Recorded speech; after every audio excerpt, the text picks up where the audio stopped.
आणि आता बातम्या सविस्तर बघूयात। आज जागतिक खोके दिवस आहे। खोके दिवस साजरा होतोय असं आदित्य ठाकरेंनी म्हटलेलं आहे। मुख्यमंत्री शिंदेंच्या पोस्टवर आदित्य ठाकरेंचा हा निशाणा। निर्लज्जपणे आज खोके दिवस साजरा केला जातोय असं आदित्य ठाकरे म्हणाले।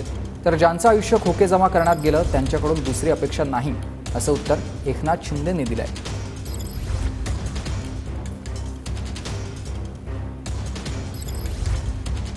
मुख्यमंत्र्यांनी आज फेसबुक पोस्ट केलेली आहे। त्यांचं म्हणणं आहे की 200 घेतलेला निर्णय हा आमचा योग्य होता। अजूनही तीनमधून नक्की मुख्यमंत्री कोण आणि एक घटनाबाह्य मुख्यमंत्री कोण हाफ डीसीएम मधून मला वाटतं आज जागतिक खोके आणि धोके दिन हा जो साजरा होत आहे निर्लज्जपणाने साजरा होत आहे। जे निर्लज्ज असतील ते साजरा करतील, जे घाबरट आहेत, जे डरपोक आहेत, जे पक्ष चोर आहेत, बाप चोर आहेत, दुसऱ्यांचे वडील ज्यांना लागतात स्वतःच्या होर्डिंगवर, हे असे लोक आहेत।